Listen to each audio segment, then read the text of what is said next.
Nous allons ouvrir la parole de Dieu dans l'Évangile selon Matthieu. Mais avant cela, nous allons lire d'abord en introduction 1 Thessaloniciens chapitre 5. 1 Thessaloniciens chapitre 5 et nous allons lire à partir du verset 1er. Je lis.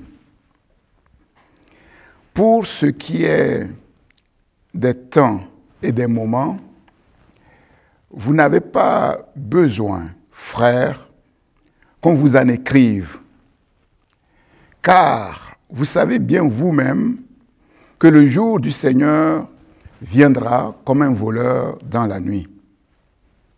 Verset 3. Quand les hommes diront paix et sûreté, alors une ruine soudaine les surprendra, comme les douleurs de l'enfantement surprennent la femme enceinte, et ils n'échapperont point. Mais vous, frères, vous n'êtes pas dans les ténèbres, pour que ce jour vous surprenne comme un voleur. Vous êtes tous des enfants de la lumière et des enfants du jour. Nous ne sommes point de la nuit ni des ténèbres. Ne dormons donc point comme les autres, mais veillons et soyons sobres. Amen. Je vais prier. Seigneur notre Dieu, nous sommes dans ta présence pour accomplir ce service de la prédication de la parole. Seigneur, je suis conscient de mes limites, de mes faiblesses, mais en même temps, je suis conscient que je ne suis pas seul pour accomplir ce grand ministère, car le Saint-Esprit est avec moi. Le Saint-Esprit est sur moi. Le Saint-Esprit est en moi pour me conduire, oui, dans ton onction, en sorte que ce message, oui, soit puissant par la vertu du Saint-Esprit pour impacter le cœur de tous ceux qui sont au bénéfice de cette prédication. Oui, je proclame toutes les vertus de ta parole. Ta parole est créatrice, ordonnatrice et providentielle. Oui, elle ne revient pas à toi sans avoir accompli l'œuvre pour laquelle tu l'envoies. Père, je te prie maintenant de bénir tous ceux qui sont au bénéfice de cette prédication, que l'onction du Saint-Esprit dispose leur cœur afin qu'ils puissent recevoir cette parole avec foi et qu'elle agisse, oui, dans leur cœur comme elle est vraiment la parole de Dieu qui opère en toute puissance pour transfigurer les cœurs à la gloire de ton nom. Sois béni, Père, au nom de Jésus. Amen. Le titre de ma prédication, c'est ceci: être prêt pour le retour de Jésus-Christ. Être prêt pour le retour de Jésus-Christ. Comment être prêt? Comment se préparer pour le retour du Seigneur Jésus-Christ? Donc, ce message, c'est le premier d'une série. Être prêt pour le retour du Seigneur Jésus-Christ et comment être prêt. Et aujourd'hui, je vais m'attarder plus fondamentalement sur les aspects essentiels de la vigilance chrétienne. Les aspects essentiels de la vigilance chrétienne. C'est ce que nous voyons clairement dans le message d'introduction que nous avons lu. Nous savons que Jésus, le Messie, Jésus, le Christ, revient bientôt. Son retour, comme la Bible le déclare, sera soudain, inattendu, inévitable. La Bible dit qu'il reviendra comme un voleur dans la nuit, c'est-à-dire de manière totalement imprévisible. Nous le voyons clairement dans les évangiles. Matthieu chapitre 24, verset 43, Apocalypse 3, 3 et aussi 16, 15. Dans ce message d'introduction que nous avons lu, il nous est dit ceci. Quand les hommes diront paix et sûreté, alors une ruine soudaine les surprendra comme les douleurs de l'enfantement surprennent la femme enceinte et ils n'échapperont point. Quand les hommes diront paix et sûreté, quand les hommes diront paix et sécurité, il arrivera bien sûr un temps où, après les troubles et les agitations, viendra un temps où les choses sembleront se dérouler de telle manière que les habitants de la terre auront cette conviction que maintenant, la paix et la sécurité durables sont venues.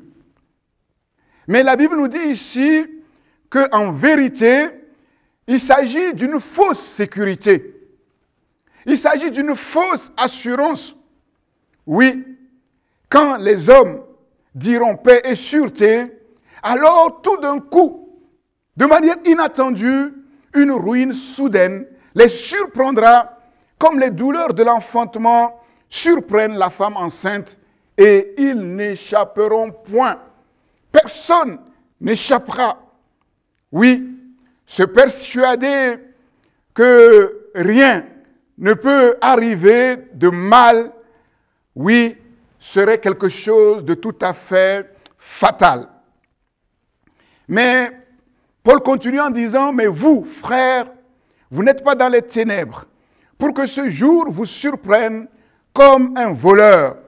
Vous êtes des enfants de la lumière et des enfants du jour. Paul dit ici qu'il y a une différence fondamentale entre les ténèbres et la lumière. Alors que le monde sans Dieu vit dans les ténèbres, Paul dit que les enfants de Dieu sont des enfants du jour, de la lumière. Et par conséquent, il y a une différence fondamentale de comportement. Oui, les enfants de la lumière ont un autre comportement que les enfants de ce monde, en sorte que ce jour ne les surprenne pas comme le monde, totalement inconscient, ignorant du malheur qui va s'abattre sur lui. Et Paul dit, ne dormons point comme les autres, mais veillons et soyons sobres. Vigilance, vigilance, vigilance. Soyons sobres. Ne nous laissons pas aller à toutes sortes de choses qui nous volent en réalité notre temps. Mais soyons sobres pour nous consacrer davantage aux choses essentielles. Oui, à la parole de Dieu, à notre relation avec Dieu. Une attitude de vigilance constante. Être sur nos gardes comme de vaillants soldats. Pourquoi? Parce que nous ne sommes pas des ténèbres. Et vous savez que dans les ténèbres, on n'aperçoit rien. On ne voit rien dans les ténèbres. Même si celui qui marche dans les ténèbres a l'impression qu'il n'y a pas de danger devant lui, force est de se rendre compte que les ténèbres l'empêchent de voir aussi bien de loin que de près. Il peut s'avancer vers un précipice sans se rendre compte. Mais nous ne sommes pas des ténèbres. Nous sommes de la lumière. Nous sommes avertis. Nous connaissons la parole de Dieu et nous voyons clair. Et Paul nous dit d'être sur nos gardes et de vivre et de nous comporter de manière digne des fils de la lumière. Oui, il y a une exigence absolue. Et cette exigence absolue pour tous, c'est d'être prêt pour le jour et l'heure du retour de Jésus-Christ, dont nous voyons que des signes l'attestent clairement, comme la situation dans laquelle nous sommes actuellement et que le monde entier traverse. Vous savez avec moi que selon qu'on est préparé ou non, on n'accueille pas de la même manière un événement imprévisible. Et nous avons vu, malheureusement, que la France n'avait pas été préparée pour cette crise du coronavirus. Et comme la France n'était pas préparée, on a été pris au dépourvu. L'État a été pris au dépourvu. Oui, les masques étaient tout à fait insuffisants, ainsi que les tests et tout le reste. Selon qu'on est préparé ou non, on n'accueille pas de la même manière un événement imprévisible. Voilà pourquoi la Bible nous appelle à nous préparer et à être prêts pour ce jour et pour cette heure que personne ne connaît. Dans notre premier grand point, nous allons voir la nécessité d'être prêt. La nécessité absolue d'être prêt. Ce n'est pas une option. Nous allons le voir. Et dans un deuxième grand point, nous verrons comment être prêt. C'est-à-dire comment se préparer pour ce jour et pour cette heure que nul ne connaît. Nous allons lire maintenant dans l'Évangile selon Matthieu, chapitre 25, verset 1er. Matthieu 25, verset 1er. Ce texte que nous allons lire est connu sous le titre de Parabole des 10 vierges. La plupart de vous, vous l'avez lu plusieurs fois, vous avez lu plusieurs fois cette parabole. Et j'aimerais vous faire une petite confidence. À chaque fois que je lis cette parabole, je suis remué. Je suis vraiment secoué. Je ne sais pas vous, ce qui en est, mais à chaque fois que je lis cette parabole, que je la prépare, que je l'enseigne, ce n'est pas la première fois que je l'enseigne, mais à chaque fois, je suis remué. Mais dans le bon sens, et j'espère qu'il en sera ainsi pour vous. Matthieu 25, verset 1er, je lis. Alors, le royaume des cieux sera semblable à 10 vierges qui, ayant pris leur lampe, allèrent à la rencontre de l'époux. 5 d'entre elles étaient folles et 5 sages. Les folles, en prenant leur lampe, ne prirent point d'huile avec elles, mais les sages prirent avec leur lampe de l'huile dans des vases. Comme l'époux tardait, toutes s'assoupirent et s'endormirent.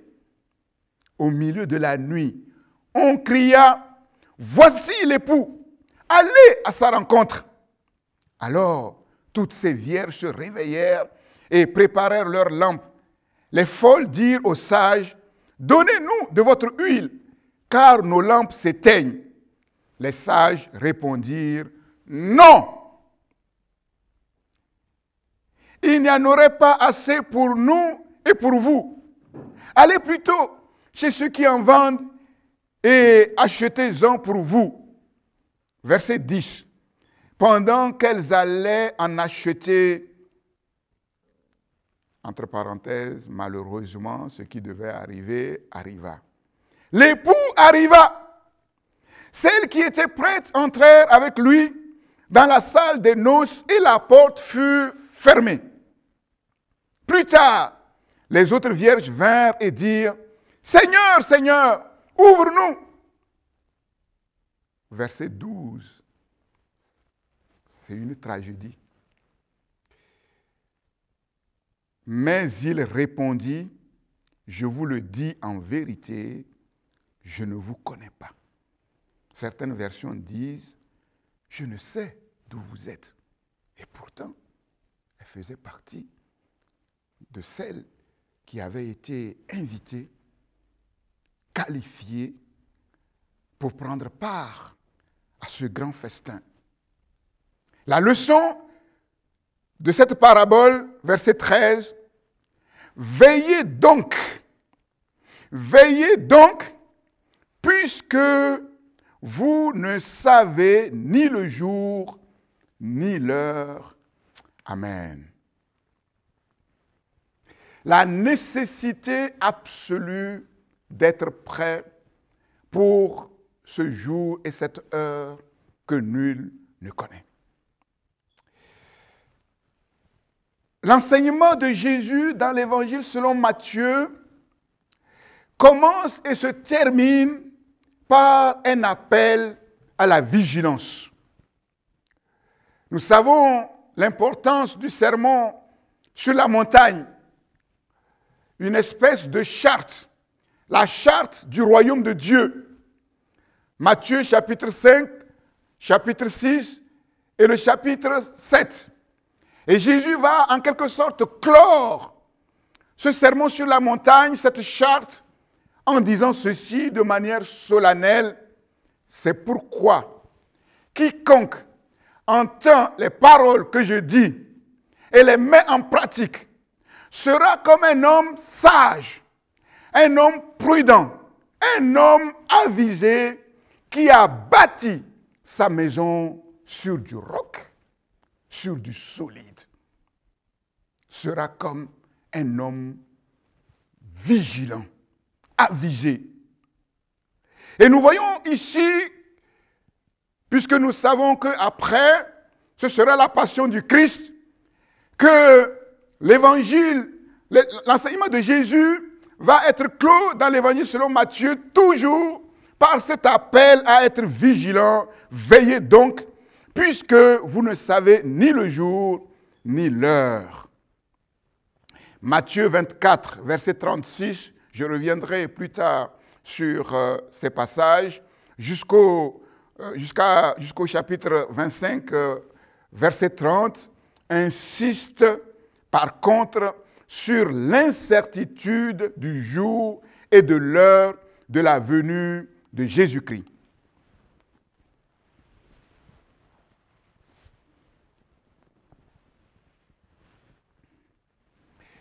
Cette parabole est connue sous le nom de parabole des noces. Elle nous enseigne cette leçon fondamentale, l'absolue nécessité d'être prêt. L'absolue nécessité d'être prêt.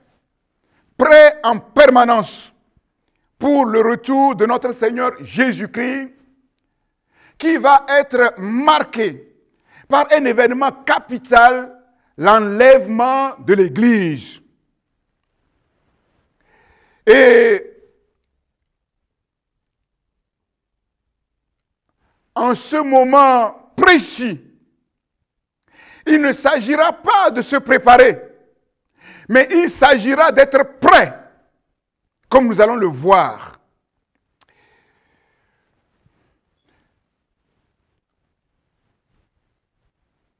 On ne connaît pas grand-chose sur les coutumes nuptiales de l'époque. Il s'agit là des noces. Il est question ici de 10 vierges qui ont été conviées à ces noces. Qui sont-elles, ces 10 vierges? Ces 10 vierges pourraient être au service de l'épouse ou appartenir à la maison de l'époux ou simplement être des amis. Il semble que dans l'Orient de l'époque, les noces se célébraient la nuit. Le futur époux se rend le soir chez sa fiancée, éclairé par la lumière des lampes, des torchons, pour amener sa fiancée dans sa maison. Et les 10 jeunes filles attendaient donc l'arrivée de l'époux pour l'escorter en cortège. Et ce cortège devait être éclairé par des lampes, des torches, des flambeaux, des bâtons qui étaient enveloppés de tissus, lesquels étaient imprégnés d'huile.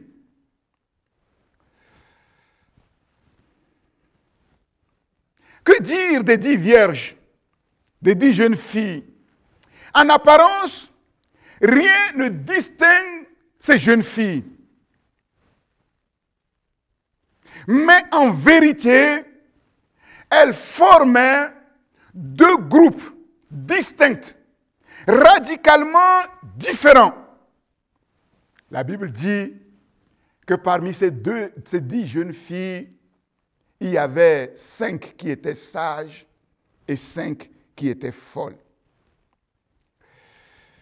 Et quand nous regardons cette histoire, cette parabole, nous voyons que les sages ont été avisés, réfléchis, cohérentes, conséquentes, sérieuses, prudentes, prévoyantes. Leur attitude et leur comportement étaient parfaitement en accord avec la situation, en accord avec leurs paroles. Mais pour les vierges folles, c'était le contraire. Et nous savons que ce sera fatal pour elles. Proverbe 22, verset 3 dit ceci: l'homme prudent, l'homme sage, avisé, voit le danger et se met à l'abri et se cache. Mais les naïfs, les niais, les insensés passent outre ce principe et emportent la peine et en payent le prix. Nous voyons dans cette situation de crise sanitaire, il y a des personnes qui disent, voilà, moi je ne respecte rien parce que rien ne peut m'arriver. Je n'ai pas peur, je n'ai peur de rien. Oui, ce n'est pas manifester de la sagesse selon le livre de la sagesse de la Bible. L'homme prudent, l'homme avisé, l'homme sage voit le danger et se met à l'abri et se cache.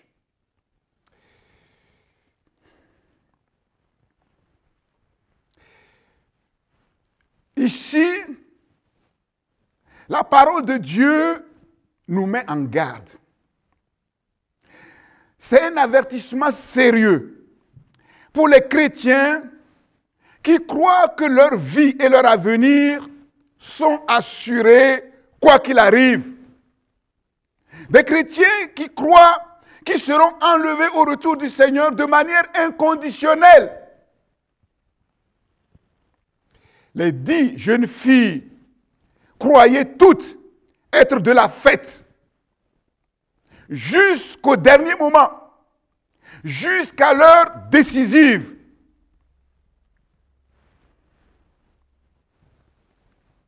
Quel est le tragique de cette parabole?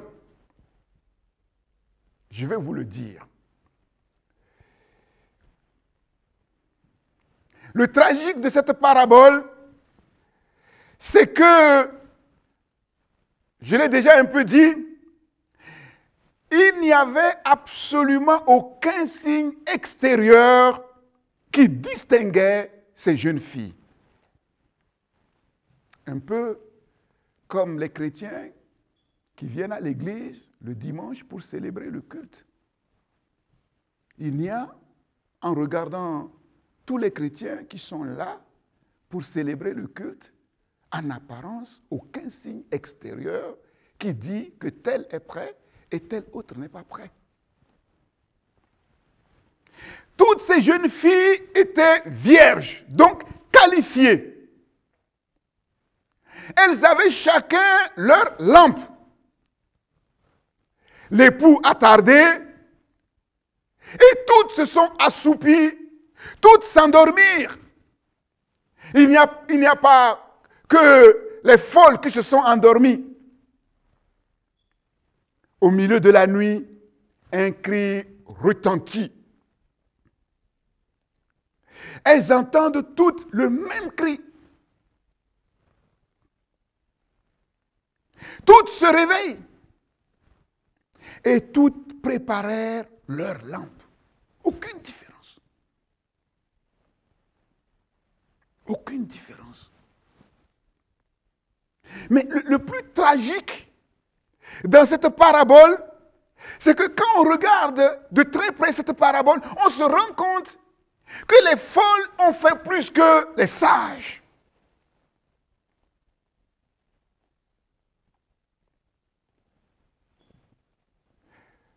Pourquoi? Parce que les folles se sont rendues compte qu'elles n'avaient pas de l'huile dans leur lampe. Les sages vont leur dire, mais allez en acheter.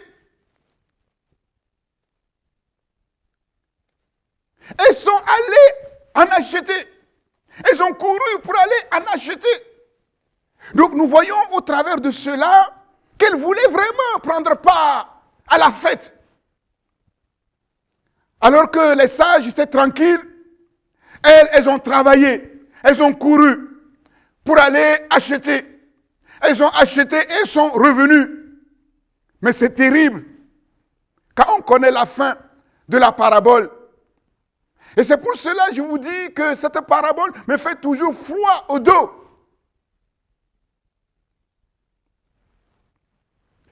Et je vais ouvrir une petite parenthèse.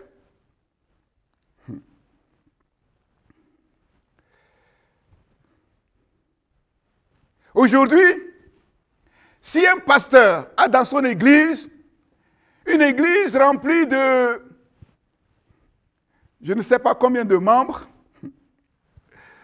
et si ces membres ne sont que des vierges folles, je vous assure que sans le discernement du Seigneur, ce pasteur sera un pasteur heureux. Ça veut dire ce que ça veut dire. Réfléchissez. Parce qu'elles étaient prêtes à faire ce qu'on leur dit de faire. Mais force est de se rendre compte que dans la vérité des choses, il n'en est pas ainsi dans les églises. Et je referme la parenthèse.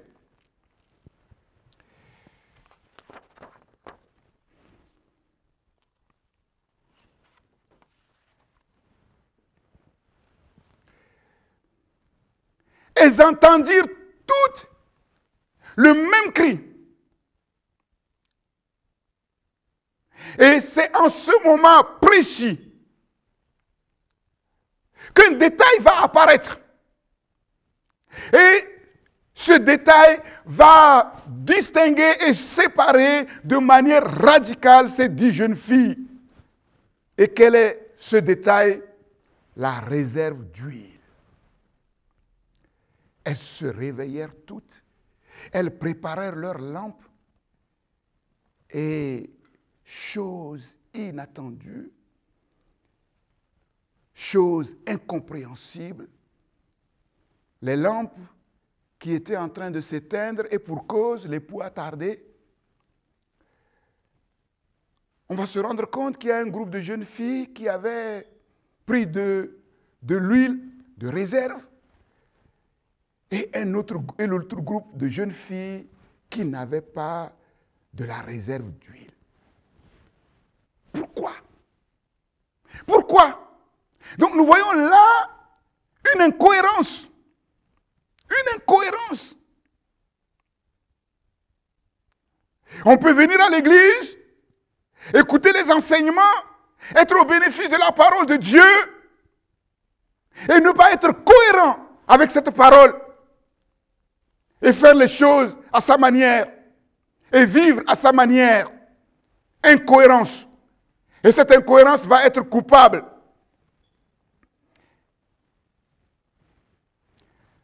Le fait déconcertant, inattendu, imprévisible, mais qui sera révélateur, c'est que l'époux a tardé. Et personne n'a prévu ce fait. Comme l'époux tardait, toutes s'assoupir et s'endormir. Nous voyons que le sommeil physique n'est pas un problème. Toutes se sont endormies.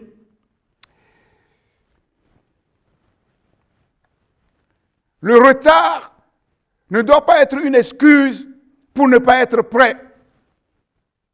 Bien au contraire, 2 Pierre 3, 9 dit ceci, « Le Seigneur ne tarde pas dans l'accomplissement de la promesse, comme quelques-uns le croient, mais il use de patience, ne voulant qu'aucun ne périsse, mais voulant que tous parviennent à la repentance. » Que tous parviennent à la repentance. Le retard de Dieu, le retard du Seigneur, une mesure de patience. La grâce préventive, c'est l'occasion que le Seigneur nous donne à chacun de ses enfants de se préparer comme il faut. Et il me semble que, oui, lorsque nous voyons comment s'est déroulée cette crise, le confinement obligatoire imposé à tous dans cette nation, pour nous en tant que peuple de Dieu, je crois que nous devons voir en cela une mesure de grâce pour chacun, pour revenir à l'essentiel, pour se connecter véritablement à la source de la vie, pour se mettre en règle. La patience de Dieu est pour nous salutaire, est pour le monde salutaire, mais encore faut-il en prendre conscience et faire ce qui est convenable de faire. Et comme je le dis bien souvent, au sortir de cette crise sanitaire, personne ne dira « je n'étais pas au courant, je ne savais pas ». Au milieu de la nuit, on cria « voici l'époux ». Allez à sa rencontre, subitement, de manière inattendue, à un moment crucial, le moment où généralement on dort bien. C'est à ce moment-là qu'un cri va retentir. Voici l'époux, allez à sa rencontre. Paul écrit cette parole solennelle dans 1 Thessaloniciens chapitre 4, verset 15.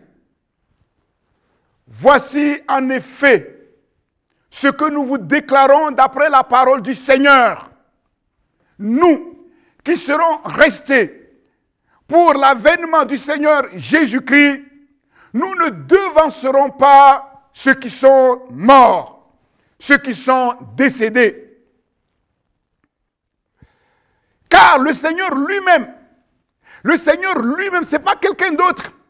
Car le Seigneur lui-même a un signal donné à la voix d'un archange, au son de la trompette de Dieu. Au milieu de la nuit, on cria, voici l'époux. À ce moment précis, oui,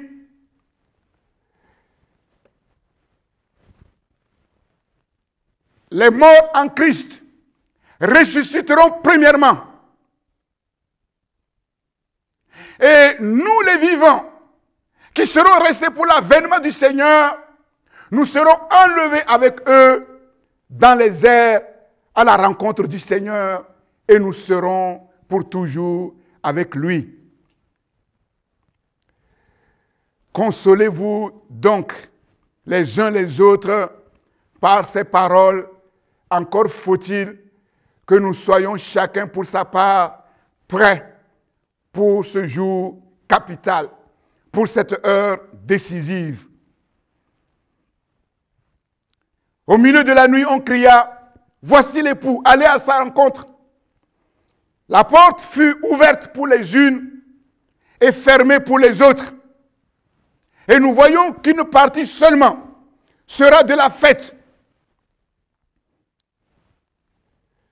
Une partie seulement de ceux qui fréquentent les églises chrétiennes seront prêtes pour l'enlèvement.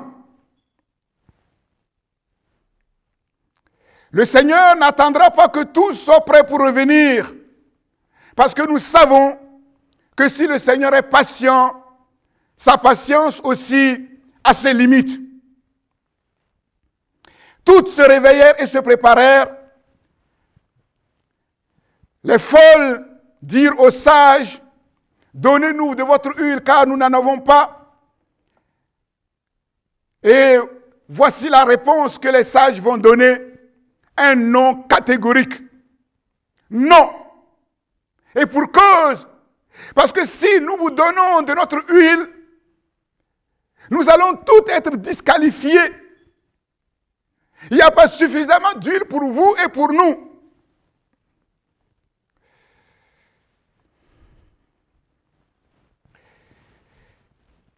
Dans l'Orient de l'époque, les lampes étaient toujours allumées jour et nuit pour éclairer l'intérieur des maisons, souvent sombres, même le jour, et aussi pour permettre d'avoir toujours à portée de main du feu.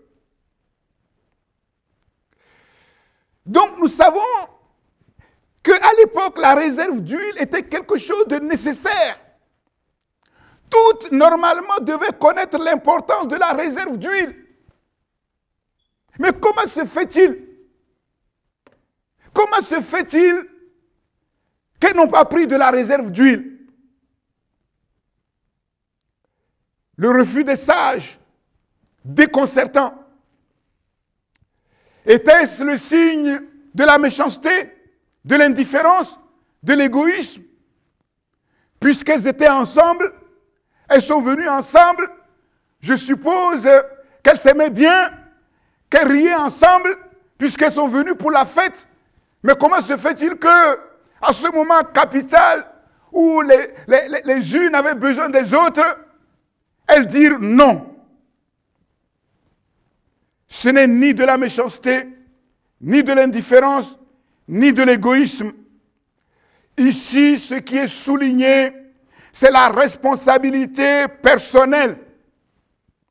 En matière de salut, nul ne peut compter, ni se reposer,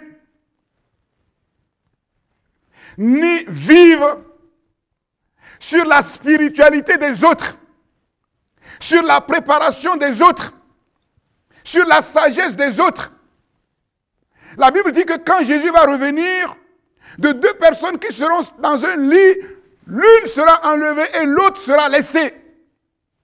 De deux personnes qui seront sur un même lieu de travail, peut-être assis côte à côte, en train de faire le même travail, en train de discuter, l'une sera enlevée et l'autre sera laissée. Est-ce que ça veut dire que quand Jésus va revenir, c'est kiff-kiff? Non, ce n'est pas ça. C'est la responsabilité personnelle qui est soulignée. Le salut est absolument personnel. Ce n'est pas une affaire héréditaire. Ce n'est pas une affaire familiale. Ce n'est pas une question d'emprunt. On ne peut pas être sauvé ni enlevé par procuration. Il faut personnellement être prêt. Et nous savons que être chrétien, c'est avant tout une connaissance et une relation personnelle avec le Christ. Bien sûr que la dimension communautaire dans l'Église est importante, mais la dimension communautaire n'a de sens et d'intérêt que si la dimension spirituelle personnelle est bien réelle et authentique. Sinon, on vient au culte en vain. Celles qui étaient prêtes entrèrent avec lui dans la salle des noces et la porte fut fermée. C'est le caractère irrévocable, solennel et sans appel de l'enlèvement. La porte fut fermée. La sagesse des jeunes filles sages, ce n'est pas parce qu'elles ont mieux agi que les autres, mais c'est parce qu'elles ont agi plus tôt, à l'avance. Elles ont été prudentes. Elles ont été prévoyantes. C'est cela. Cette sagesse salutaire, afin d'être prêt et ne pas être prise au dépourvu.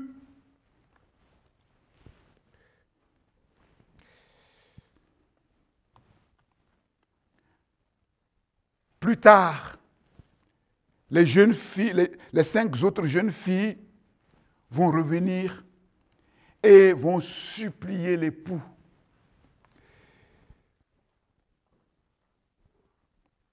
Seigneur, Seigneur, ouvre-nous.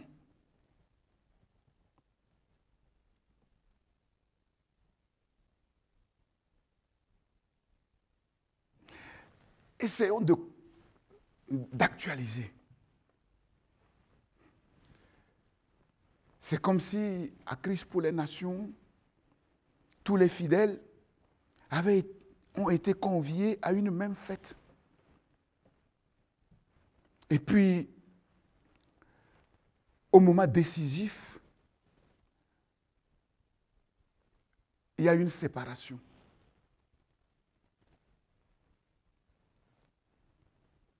On a tout fait ensemble. On a ri ensemble. On a pleuré ensemble. On a chanté des cantiques ensemble. On a évangélisé ensemble. Oui. Mais tout cela, au jour J, n'a que d'importance secondaire.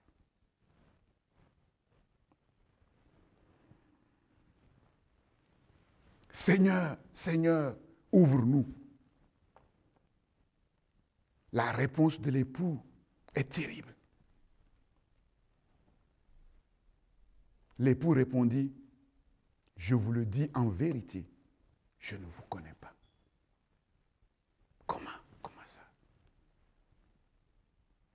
Mais les demoiselles d'honneur à un mariage sont triées, sont sélectionnées.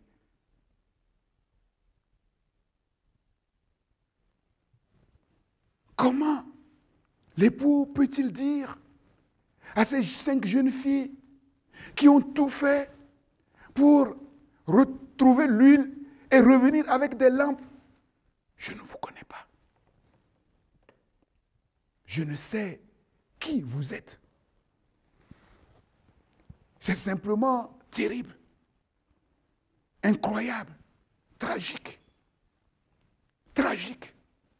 Et je préfère que nous tous, nous puissions, alors qu'il est encore temps, et que la parenté de la grâce n'est pas complètement fermée, que nous puissions comprendre le poids de la tragédie dont il est question ici.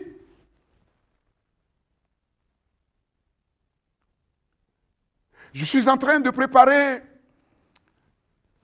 toute une série d'enseignements sur le retour du Seigneur Jésus-Christ. Ça va prendre un peu de temps, car c'est un gros volet. Et nous savons, la plupart des commentateurs vont dans le sens que c'est quand l'Église va être enlevée, qui va avoir sur la terre ce que la Bible appelle la grande tribulation. L'angoisse de Jacob. Et ce qui va se passer lors de cette grande tribulation, le monde ne l'a jamais connu. C'est tragique. La Deuxième Guerre mondiale. Des millions, des dizaines de millions de morts. C'est tragique. La grippe espagnole, avec près de 50 millions de morts. Toutes ces tragédies n'ont rien de comparable avec la tribulation qui va s'abattre sur la terre, car c'est à ce moment-là que le diable sera déchaîné. La Bible dit qu'il a été expulsé sur la terre, il est venu sur la terre animé d'une grande colère, sachant que son temps est compté. Et nous comprenons la tragédie que ce sera pour les chrétiens qui se croiraient prêts, qualifiés pour l'enlèvement et qui vont, l'heure d'après l'enlèvement, se rendre compte qu'ils sont encore sur la terre pour faire face à ce terrible événement. Que le Seigneur fait tout pour nous éviter, en nous donnant ces enseignements préventifs, en nous exhortant à la vigilance, en nous exhortant à la sagesse, à prendre au sérieux notre vie chrétienne. Nous savons tous que la vie sur terre, ce n'est pas un jeu. Encore, la vie spirituelle, la relation avec Dieu, mais infiniment plus.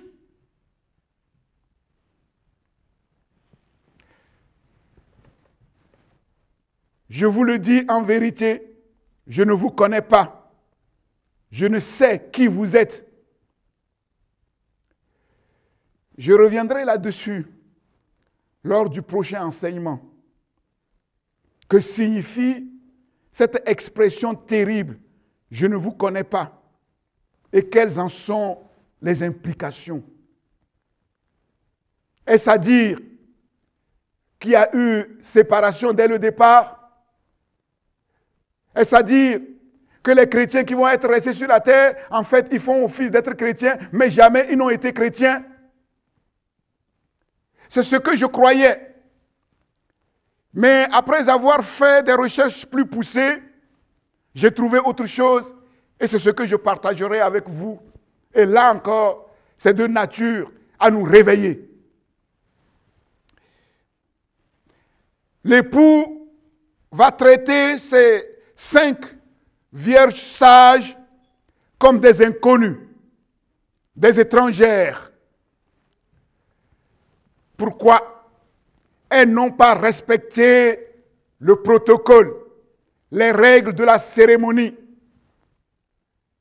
Finalement, leur comportement était comme une insulte, un déshonneur pour les mariés et pour leur famille. Comment se fait-il qu'elles ont été invitées pour un événement capital et au moment capital, on se rend compte qu'elles ne sont pas prêtes? C'est le côté implacable, irréversible, du trop tard dans le calendrier de Dieu. Comme nous le savons, les folles ont fini par avoir de l'huile, mais trop tard. Et nous connaissons tous cette expression, avant l'heure, ce n'est pas l'heure, après l'heure, ce n'est pas l'heure, ce n'est pas non plus l'heure. Si tu loupes ton avion à 1 minute près, mais tu l'as loupé. Tu l'as loupé.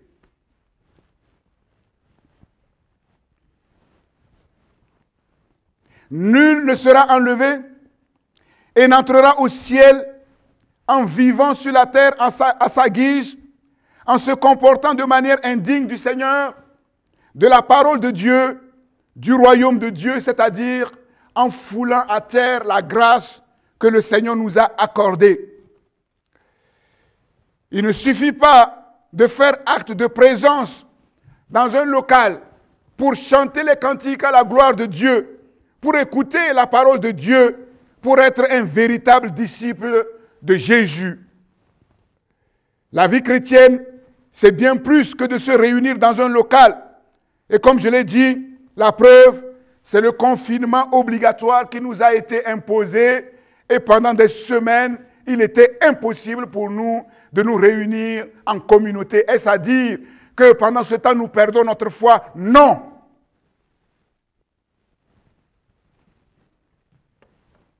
Veillez donc, puisque vous ne savez ni le jour, ni l'heure. Veillez donc, puisque vous ne savez ni le jour, ni l'heure. Plus tard, les jeunes filles revinrent et frappèrent à la porte. Plus tard égale trop tard. Et je conclus en disant ceci. Hébreux chapitre 4, versets 1 à 3.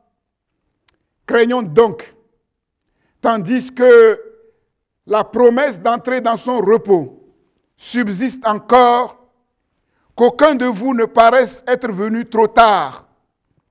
Car cette bonne nouvelle nous a été annoncée aussi bien qu'à eux, mais la parole qui leur fut annoncée ne leur servirent de rien parce qu'elle ne trouva pas de la foi chez ceux qui l'entendirent. Pour nous qui avons cru, nous entrons dans le repos du Seigneur. Encore un peu de temps, celui qui va venir viendra et mon juste vivra par la foi. Mais s'il se retire, mon âme ne prend pas plaisir en lui. Mais nous ne sommes pas de ceux qui se retirent pour se perdre, mais de ceux qui ont la foi et qui persévéreront dans la foi pour sauver notre âme, pour être prêts pour ce jour et cette heure cruciale, capitaux, décisifs. Que Dieu vous bénisse, que Dieu nous bénisse. Je vais prier. Je fais mienne la prière de Moïse dans le psaume 90, le grand Moïse. Moïse dit au Seigneur, Seigneur, enseigne-nous à bien compter nos jours, afin que nous appliquions notre cœur à la sagesse. Seigneur, enseigne-nous à bien compter nos jours.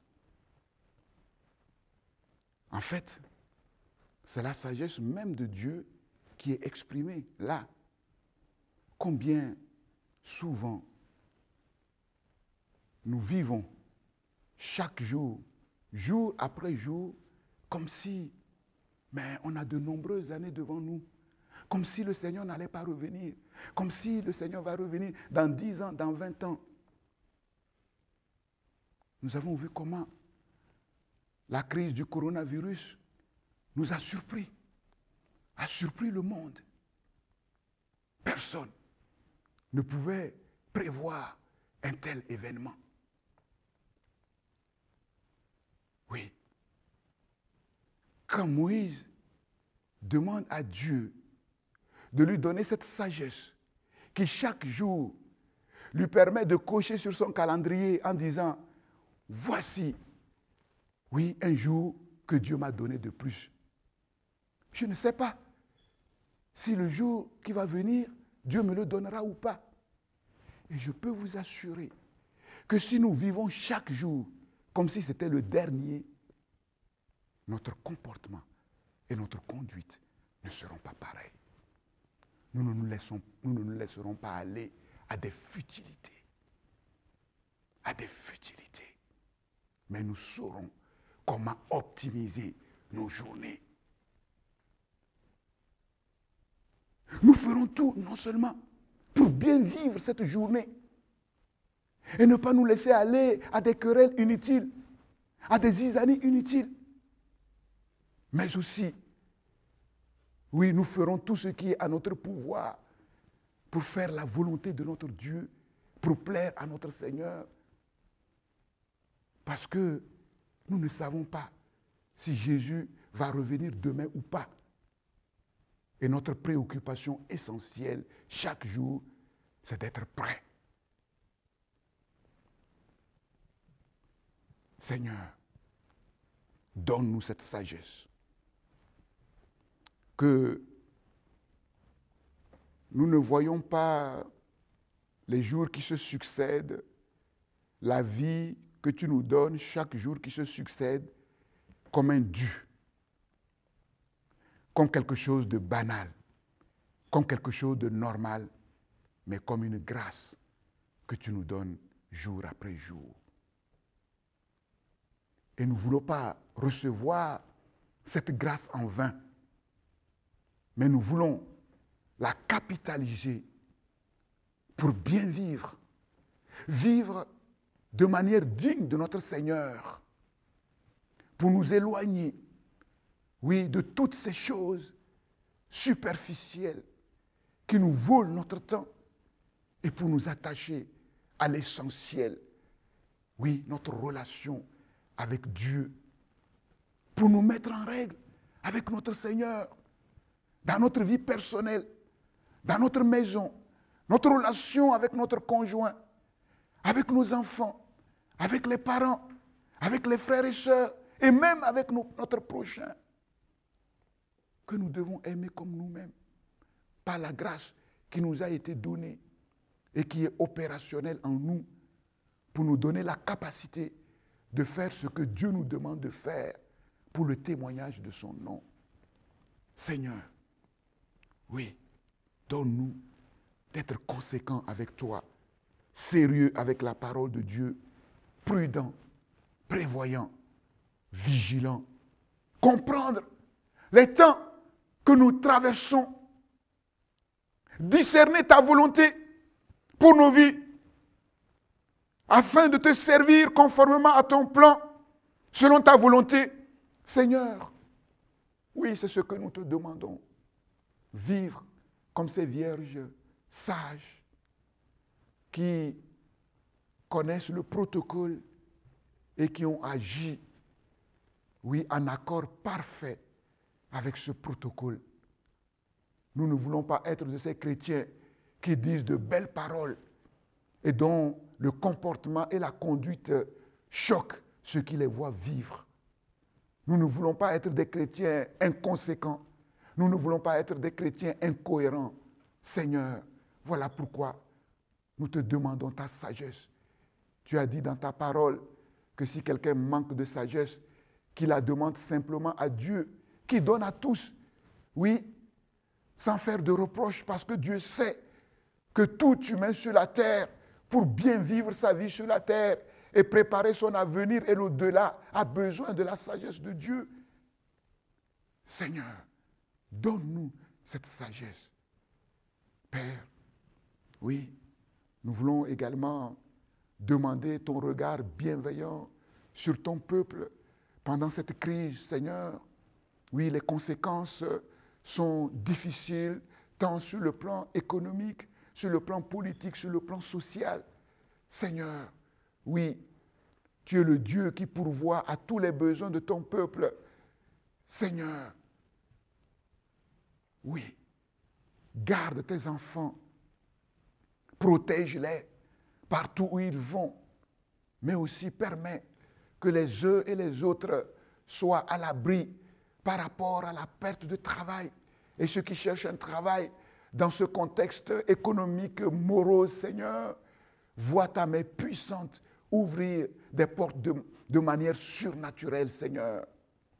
Nous te prions également d'étendre ta main sur les entreprises de ta maison et que l'onction de prospérité et de succès, oui, soit répandue sur eux et sur les œuvres de leurs mains, parce que ta maison a besoin de richesse pour apporter l'évangile, oui, la lumière de Dieu jusqu'aux extrémités de la terre, et que ta main puissante soit à l'œuvre dans le corps de tes enfants qui sont malades et qui sont souffrants. Oui, nous te prions aussi de jeter un regard de compassion et de miséricorde sur les habitants de la terre. Envoie ta parole et guéris, Seigneur, la terre. Fais-les sortir des ténèbres et de la vallée de l'ombre de la mort pour les conduire sur le chemin de la lumière et de la vie, Seigneur. Nous te prions de donner aux autorités médicales, scientifiques, les forces de l'ordre, les autorités politiques, toute la sagesse nécessaire, oui, pour la gestion efficace de cette crise, Seigneur, parce que nous savons que le secours, oui, de l'homme est imparfait, Seigneur. Ô Dieu de gloire, toi seul détiens, oui, au ciel, la véritable solution pour sortir le monde véritablement de cette crise. Sois béni pour ta bonté, ton amour et ta miséricorde en Jésus-Christ, notre Seigneur et notre Sauveur. Amen. Que le Seigneur vous comble de ses bénédictions et de ses grâces et que son esprit vous conduise chaque jour conformément à son plan et à sa volonté. Merci. Yélélé. Alléluia. Que tous ceux qui respirent louent le Seigneur Jésus-Christ de Nazareth. On y va. L'Éternel conduit son peuple haut. Il n'y avait pas des dieux étrangers. Il a fait monter sur les hauteurs du pays. Israël a mangé les fruits des champs. Il a sucé le miel du rocher, l'huile qui sort du plus dur des rochers. Ma vie est pareille à l'aigle qui éveille sur sa couvée. Voltige sur ses petits, déplace les ponts, tu sais plus. Ma vie est pareille à l'intérieur. Qui est bien sur sa poubelle. Voltige sur ses petits. Déploie ses ailes, les ponts, tu sais plus. Dansez, dansez pas, dansez pas, dansez pas. Célébrer, célébrer, célébrer, célébrer, célébrer. Jésus a renouvelé ma force, il a renouvelé mes biens, il a renouvelé ma